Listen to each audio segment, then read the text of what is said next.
I know it's a day late, but hey, better late than never. But also, I am here to announce that um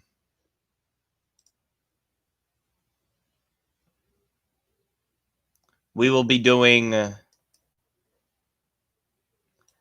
this the Wrestle stream on Sundays now, so I can catch up on what I missed from the week, so we can talk about it. So we're gonna start off with the Raw results and work our way down. There's no Dark Side of the Ring this week because it was the finale.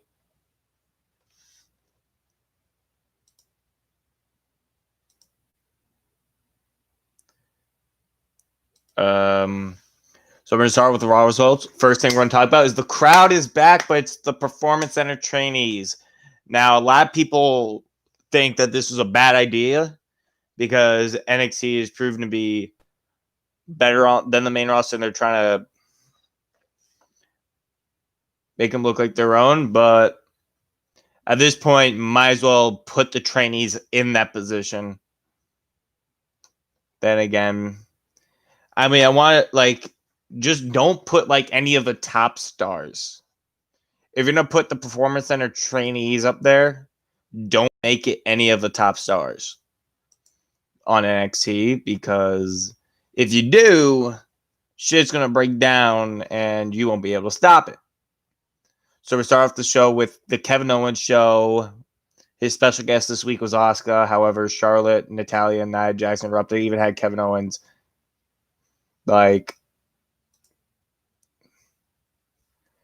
even had him, what's the word? Remove everything from the ring before Natty walked in. Which I found quite humorous. Ha ha ha.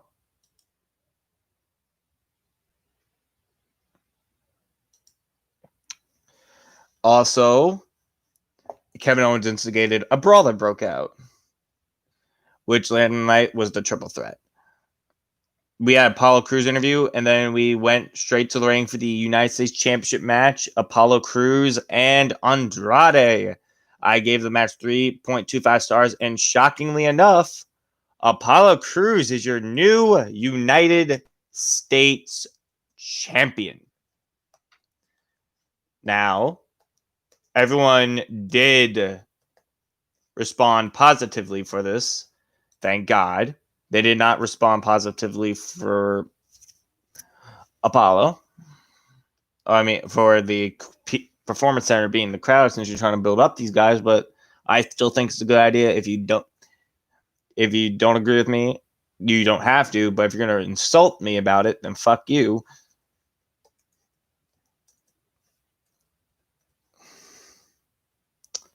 Now we're going to get to... Now, Andrade did rage backstage after he lost. Then we had a Seth Rollins backstage promo with his disciples, Buddy Murphy, and newest disciple, Austin Theory. Now, Austin Theory is his new disciple after the last week where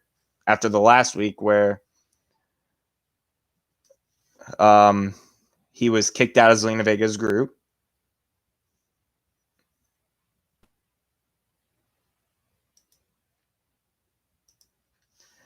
Next, we had an Iconics promo that was interrupted by Alexa Bliss and Nikki Cross, and Nikki Cross cut one hell of a promo. If you didn't see the Nikki Cross promo that she cut, she was amazing. I'm actually going to give that award, too. Also, a brawl did break out. Obviously. Then we had another memorial for Shad. Now they did this for the week that happened. I'm setting the thumbnail to the video right now. There we go. Timothy Thatcher losing teeth. Oh no, did I not save it? We had a memorial for Shad. Still saddening to lose someone like him. We had the VIP lounge with Drew McIntyre as the special guest, which last interrupted, and then MVP Ada Claymore. But not before Drew McIntyre destroyed the VIP lounge, just asking MVP, all right, where is he? Then we had Angel Garza defeat Kevin. Oh, wait, no, we had Natalia had an interview, but she took a call, and then they ran out of time for the interview. So she never got interviewed. Saddening. Next up, we had Angel Garza defeat Kevin Owens in a 2-star match. Pretty good match, all things considered. Then we had Garza continuing the assault on Kevin Owens.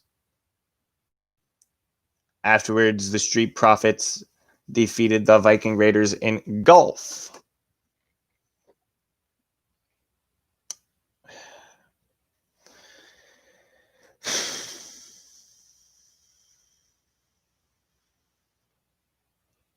Of all things, they beat them in golf. Next up, Austin Theory. Lana screamed again at MVP for taking away her husband. Next up, we had... Oh, wait. Charlotte Flair had an interview after the Rollins promo, which was interrupted by Asuka, of course. Then Austin Theory and Murphy defeated Aleister Black and Humberto Carrillo. Humberto eating the pinfall this time around.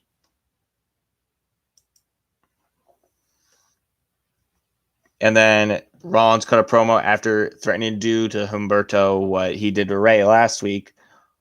Then we had the Edge cut a promo. My favorite wrestler of all time, cutting promos. Great to see it. Nia Jax defeated Charlotte Flair and Natalya in a 2.5-star match. Again, all the stuff was not because of her. Charlotte and Natalya basically carried the match, as Nia didn't do jack shit. Still don't know why WWE decides to push her like they do. Drew McIntyre had an interview where he decided to stay after hearing that Bobby Lashley and MVP were having a match. R-Truth had a promo on Rob Gronkowski, and then Rob Gronkowski, we saw him for the first time in WWE programming in 60-something days. For days. And next, we had MVP and Bobby Lashley had an interview. Ric Flair then chose his pick for Edge and Orton. He picked Orton. No surprise there. Liv Morgan cut a promo, and then we announced that Rey Mysterio's retirement ceremony will be next week. Tomorrow, as I'm recording this, which I'm going to talk a bit about that later. The Street Profits had a match against Bobby Lashley and MVP. They won with a 2-star match. Then Drew and Lashley got into a brawl where trainees just started dying left and right.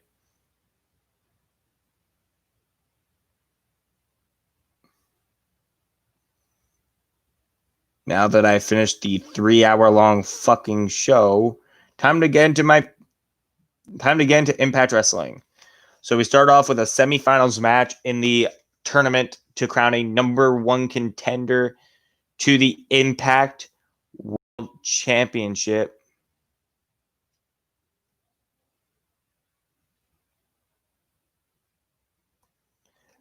For Tessa Blanchard's Impact World Championship. Ace Austin defeated Hernandez in a 2-star match. I expected that. They were going to take Ken Shamrock out. Ace Austin's probably going to go all the way to the finals. Plus, Ace Austin had the X Division title, so it makes sense for him to go to the finals. Chris Bay and Johnny Swinger had a backstage segment. Michael Elgin cut a promo. Then Chris Bay beat Cousin Jake in a 2.5-star match.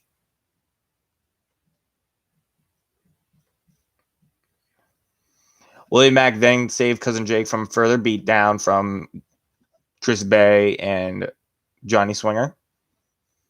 Rahit Raju had an interview, and then which was interrupted by Chase Stevens, meaning that match is happening next week or Tuesday. Kimberly defeated Havoc via disqualification after Nevaeh helped Havoc because Kimberly had brass knuckles and Nevaeh wasn't going to let her use him again, like she did last week. Kylie Rae had a backstage argument with Tasha Steele and Kiera Hogan, which involved a beatdown. Then Susie got involved, which I believe Sue Young might be coming back now. Joseph P. Ryan aka Joey Ryan, had a chat with OVE, asking him to accompany him to his match next week. Hello, Joshua Martin. Asking him to accompany them to his match next week against Crazy Steve. Then the North defended their tag team championships against Cody Deaner and Wheels. Now, for a week, we were like, okay, so the ref in the wheelchair is not Wheels. Who is Wheels? Then they even teased the woman that came out of a tractor that wasn't Wheels. Instead, it was this big fat dude who apparently liked toy cars and actually did look threatening, to be honest. So made sense for him to be Wheels. The North, again, with the win, retaining the tag titles in a 3-star cinematic match at the Diener compound. TJP and Falaba, afterwards, TJP Falaba had an interview that was interrupted by the Rascals, who challenged them next week. Or, as I'm recording this, 2 days. In 2 days now. The Rascals then had like a sit-down session. Dez, Wentz, and Trey. Trey would be fighting Elgin in the main. And Moose interrupted, and they even made fun of Moose. Like, would you want to hold this belt that was carried around by guys like Kurt Angle? They did the Kurt Angle pose. Then he was like Sting with the bat pointing at the camera. And then Moose. And then all the Rascals just laughed. And then another big point of Impact Wrestling this week was Deonna Purrazzo has joined the Impact Zone. She is now a member of the Impact Wrestling roster. Congrats again. There is life after WWE. Let's prove that. Then Rosemary and John E. Bravo, not the cartoon character, the Taya Valkyrie's manager, had like a little bar segment. Then we had the main event, which was a semifinals match between Trey and Michael Elgin, 3.25 stars. It was a great match. And Trey actually picking up the win after a Sami Callihan distraction. Meaning, yes, you heard me right. Trey defeated a guy who has beaten guys like Kenny Omega. He's fought in Japan. He beat Michael Elgin. Good to see other talent get a push. Then AEW Dark, which was the same day. The Natural Nightmares defeated Alex Reynolds and John Silver in a 1.5-star match. You gotta admit, Brody Lee must have been somewhere like, how dare these fuckers lose? The whole point of joining the Dark Order was to win, which is kind of off when you're losing still. The Natural Nightmares win, but Allie also was distracting QT Marshall, or I don't know, because she came out in like a red dress and in the stands with like an apple. QT saw her. You know, QT Marshall's thing with the apples. Michael Nakazawa defeated Brandon Cutler next via countout, 0.5 stars. Brandon Cutler still winless in AEW. Peter Avalon came out, cut a promo on Brandon Cutler about how Brandon's winless, but Brandon then took the mic, also pointed out that Peter Avalon is also winless in AEW. Neither of them have won a match. Peter Avalon said his match was next, and his opponent was Jungle Boy, who defeated him in a 2-star match. Christopher Daniels then defeated Serpentico in a 1.75-star match. Joey Janela and Sonny Kiss defeated John Skyler and Brady Pierce in a 1.25-star match. Jimmy Havoc and Kip Sabian defeated Fabu Andre and Tony Donetti in a 1.75-star match. Wardlow defeated Mr. Grimm, which sucks to see that Mr. Grimm is just known as Grimm, because I've known him as Mr. Grimm for so long. Like, I've seen him wrestle, and he's good, but to see him be used as a jobber is just awful. I'm just still going to call him Mr. Grimm, and then he defeated him in a 0.75-star match via knockout. Cole Cabana defeated Lee Johnson in a 0.75-star match. Penelope Ford defeated Kylan King in a 1-star match, and Best Friends defeated Alan Angles and Sean Dean in a 1.25-star match. Whew. Now on to NXT, which it hurts to see that NXT did not win the running for most ratings this week. Didn't have more ratings than AEW this week, because in my opinion, I saw both shows. NXT was way better than AEW this week, specifically because of 2 matches. The first match, again, Performance Center crowd. The first match was a the Group A finals, which was a triple threat between Kushida, Jake Atlas, and Drake Maverick. Drake Maverick actually picking up the win, but due to controversy, because Kushida had an armbar on Jake Atlas when after Drake Maverick covered Jake, the ref did not see that Jake Atlas was tapping because his body was over Jake Atlas. So Kushida did not get the win. Drake Maverick gets the win. Then El Hijo del Fantasma, El Hijo del Fantasma confronted Maverick. Gargano cut a promo, and then he beat Adrian Alanis. Is that how you pronounce it? In a 0-star match. Keith Lee and Medium did also parody the Garganos with their dinner segments with a Tegan Knox cameo involved. And then Drake Maverick interviewed Kushida. With Kushida, Drake Maverick had an interview, and then Kushida interrupted, like, just go win championship. And then Drake Maverick's like, you're getting the first shot. And I was like, okay, so we're getting a rematch. Drake already has a win over. Oh, meaning Maverick's probably going to win the belt next week or Wednesday, 3 days from now. Maverick would have won the belt, but then he would have to defend against Kushida, where he loses and never comes back to WWE. Back to Rockstar Spud. And then we had Raquel Gonzalez defeating Shotzi Blackheart in a 2-star match. They also mentioned when Io Shirai was making her entrance to the ring, they mentioned the Hana Kimura situation.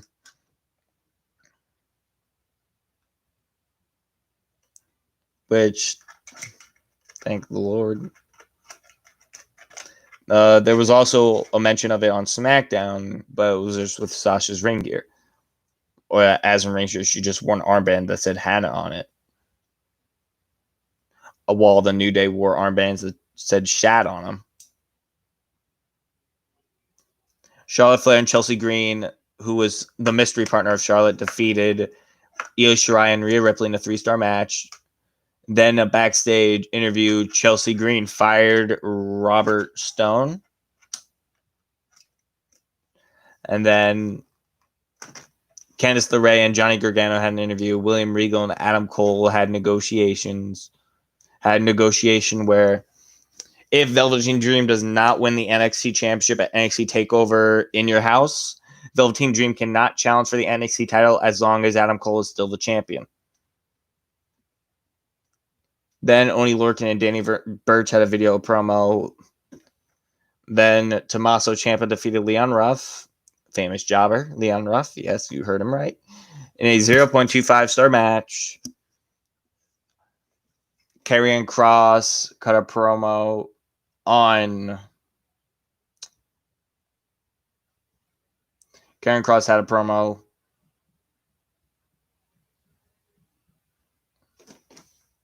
on Tommaso Ciampa for TakeOver in Your House. Then we had my favorite, the 4.25-star match that was rated. Timothy Thatcher, Matt Riddle via TKO. Timothy Thatcher with the win in the fight pit, or the pit fight. What did I label it? I don't know what I labeled it. I think I labeled it the fight pit. No, pit fight, I think. And Thatcher with the win. It was a fucking incredible match. I showed it to my brother, my dad. I showed it to the people who would find it interesting, and they found it interesting. It was a great match. Timothy Thatcher lost some teeth, which made me shout, "It's a shoot!" Thatcher with the win, leading up to Matt Riddle's debut on SmackDown. Riddle's going to Fox. Then AEW Dynamite results. We had a recap of Double or Nothing. Then the Inner Circle had a backstage segment. Then Matt Hardy and the Young Bucks had a backstage segment where Matt Hardy was transitioning from his broken brilliance to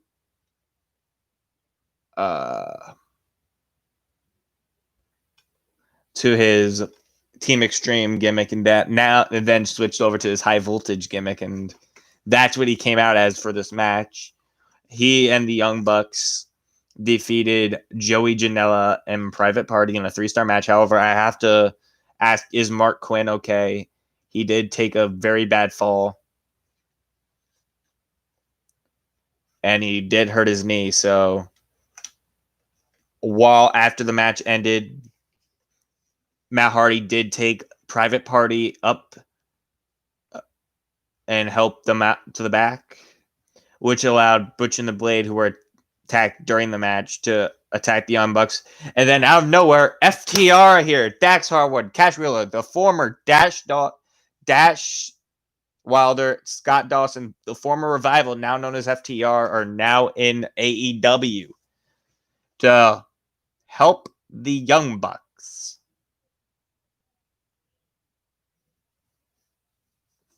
Yeah, I found that weird too.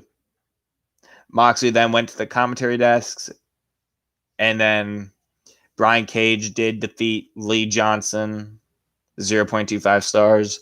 Britt Baker cut a promo in a wheelchair after her injury she sustained. The Inner Circle had an interview with Orange Cassidy interrupting, just walking about, hands in his pocket. Hikaru Shida defeated Christy James in a 2-star match. Omega and Paige were at the hotel, just hanging out. Jimmy Havoc and Kip Sabian defeated SCU in a 2.75-star match to become number 1 contenders for next week for the tag team titles. Then we had a battle royal determine the number 1 contender to the TNT Championship next week. Now, there were a lot of big stars in the match. There were guys, MJF was in the match. Orange Cassidy was in the match. Wardlow was in the match. Orange Cassidy actually made it to the final too. Jungle Boy was the one that came out on top in this one. All the Jurassic Express were in there. SCU. I like Christopher Daniels though. Only. Then we had a recap of the Stadium Stampede match. Jungle Boy won the TNT Championship, won the TNT contendership for the title, last limiting Orange Cassidy in a 2.5-star match. Then we had Jericho, the Inner Circle pep rally, where Vicky Guerrero made an appearance. Then Jericho and Mike Tyson had a confrontation, meaning for what happened to him 10 years ago is finally coming back, or finally getting the Jericho-Tyson storyline, which we never asked for. But hey. Chris Jericho. Then we had SmackDown.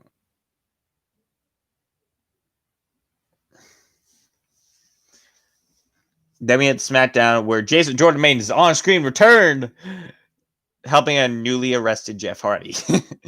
Elias was injured after a car accident or a hit and run. Jeff Hardy did. Braun Strowman was an eyewitness. Jeff Hardy was arrested.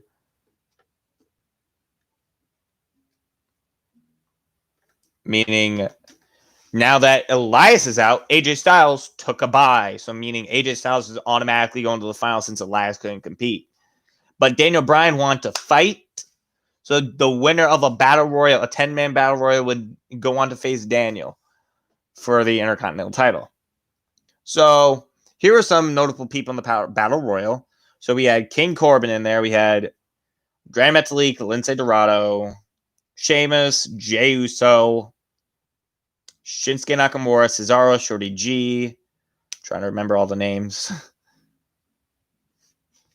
Drew Gulak.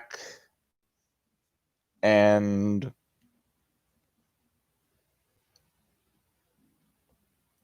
who was another name?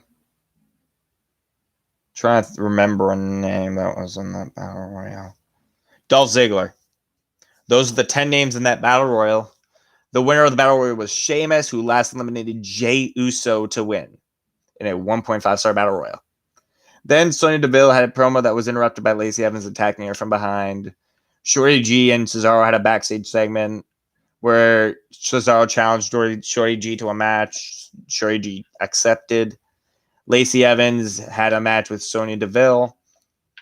Also, Sheamus would be going on to face Daniel Bryan later on in the night. Then Lacey Evans and Sonya Deville ended in a double countout in a 0.25 star match. The Forgotten Sons had a promo.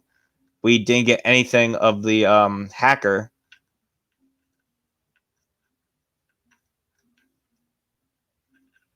Even though I would like to know who it is.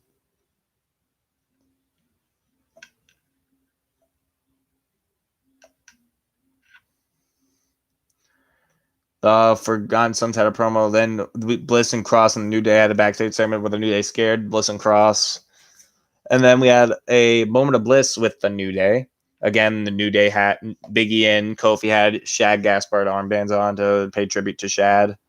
Then Sasha and Bayley interrupted, which if I was in that ring, I would have told Bayley to just cut a good promo for once, for fuck's sake. Now, Sasha did have like a Hana Kimura armband on to pay tribute to her. Sasha Banks did have a match, even though she wasn't really prepared for a match. She had a match against Alexa Bliss in a 1.5 star match where Sasha picked up the win. And then also, might I also mention that on commentary, Nikki Cross broke Michael Cole inside. I could see in his face, he's like, what am I doing? Like, he broke him. She broke him, man. Then Shorty G did have a match with Cesaro. It pains me to say Shorty G. I just want to call him Chad Gable again. But beat Cesaro in a 2-star match. And then Mandy Rose and Otis finally were able to get away from the ring and spend time together. Matt Riddle, then the announcement for Matt Riddle going to SmackDown. Then we have the semifinals match between Daniel Bryan and Sheamus. 2.5 stars. Sheamus did not win last week.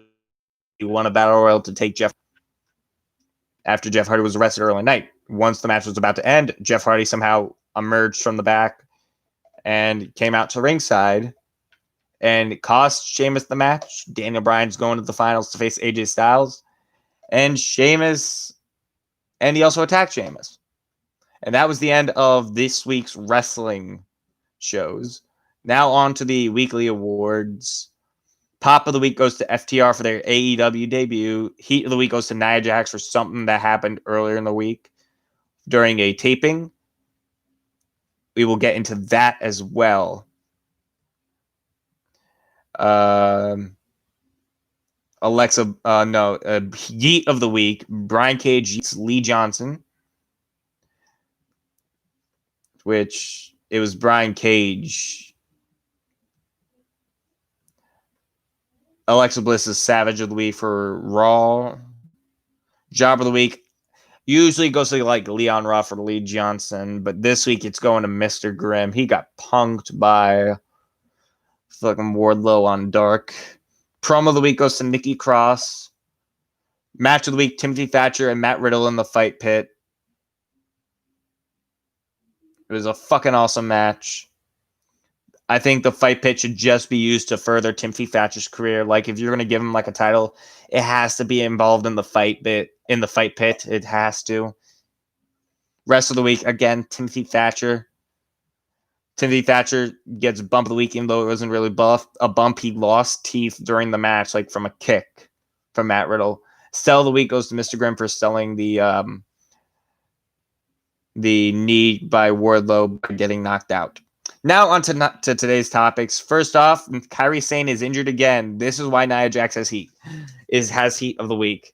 So Kairi Sane is injured again, which no surprise on who her opponent was, on why she was injured. It was against Nia Jax. She had a cut on the back of her head. They stopped the match during a taping for this week's Raw. Yes, I say this week, so Raw is tomorrow as I'm recording this. She got injured thanks to Nia. Again, fuck you, Nia. Get trained. Next up, Bray Wyatt welcomes a newborn child to the mix. Now, it's sad to hear that a newborn has to be born in this year, and especially what's going on with all the rioting and the protesting.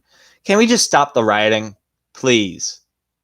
You ruined me watching wrestling live. I had to go on Hulu the next day.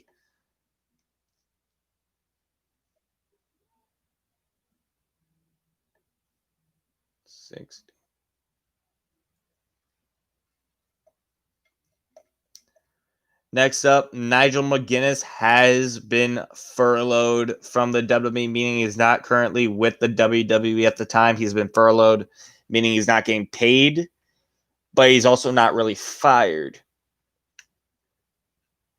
Shame to see someone like Nigel McGuinness get the boot.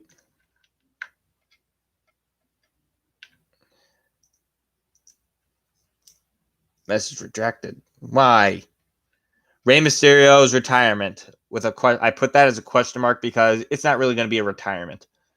All right, it's not really going to be a retirement because Rey Mysterio isn't done. He's going to swerve us. Either how I think it should go down is he swerves us, but joins Seth and his disciples, and leaves his son to try and bring his dad back to the good light. He wanted his son to wrestle. Might as well. Another thing is WWE bans the buckle bomb. Okay. WWE has banned the buckle bomb from further use in the WWE.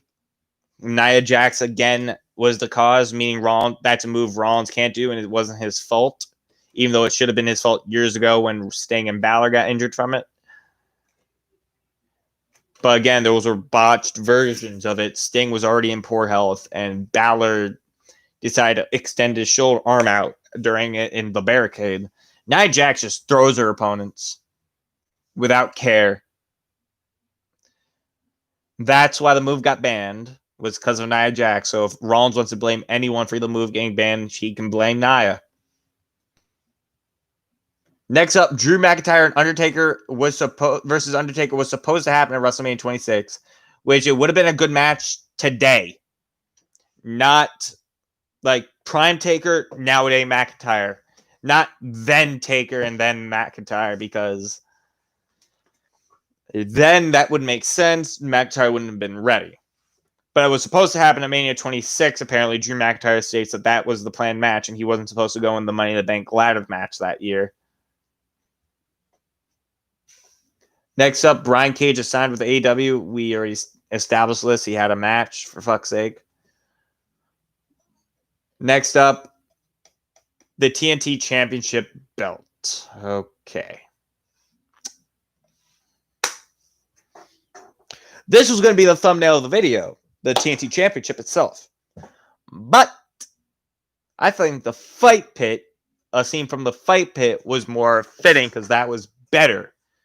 That would leave a good taste in your mouth, even if it left Timothy Thatcher with no taste in his mouth. But yeah, the TNT Championship, come at me. It looks shit.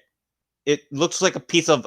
It looked like a silver plate got plastered on a red licorice. It's a red piece of licorice shit. That's what I think of it. I thought of the Universal title like that. It's a red piece of licorice shit. It's the corporate logo on a licorice stick. And I think that with the TNT Championship, in my opinion, red straps look ugly. It's hard to make a championship look good unless the side plate on a red strap, unless the front plate is